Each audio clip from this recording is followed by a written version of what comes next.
Pemirsa, kita akan memasuki Habar Nampanambayan. Satpol PP Banjarmasin menggelar operasi penyakit masyarakat atau pekat di sejumlah lokasi tengah hari Senin 12 April 2021. Hasilnya, banyak pasangan muda-mudi didapati mengamar tanpa bisa menunjukkan surat resmi perkawinan di beberapa hotel di Banjarmasin. Ternyata masih banyak hotel-hotel yang menerima pengunjung tanpa identitas jelas.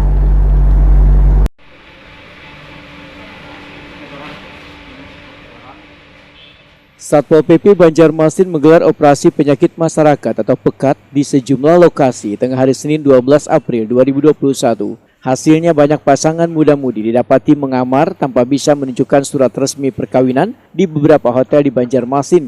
Bahkan ada yang sekamar diisi oleh 3 orang. PLT Kasatpol PP Banjarmasin Mujayin Waitakuni Prima TV memadahkan operasi penyakit masyarakat jelang bulan Ramadan sekaligus untuk menertibkan hotel di kota Seribu Sungai ini. Ternyata masih banyak hotel-hotel yang menerima pengunjung tanpa identitas jelas. Hotel-hotel ini pun diingatkan agar lebih selektif lagi bila menerima tamu yang mau menginap. Menurut Mujayin, razia penyakit masyarakat ini dilaksanakan karena maraknya laporan warga tentang adanya kegiatan dugaan prostitusi di hotel kelas Melati di Banjarmasin. Adanya laporan tersebut, maka pihaknya secepatnya melakukan operasi. Ternyata ujar Mujayin ada didapati warga yang menginap tanpa bisa menunjukkan surat resmi perkawinan. Mereka pun dibawa ke markas Satpol PP Banjarmasin di Jalan KS Tubun Banjarmasin Selatan untuk dilakukan pendataan. Selain itu, mereka juga diminta membuat surat pernyataan kada mengulangi lagi perbuatannya.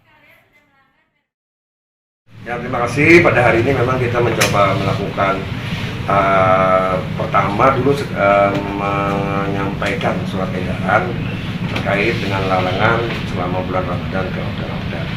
Sekaligus tentunya juga melakukan kegiatan penertiban sekaligus pengawasan kepada hotel-hotel pada hari ini.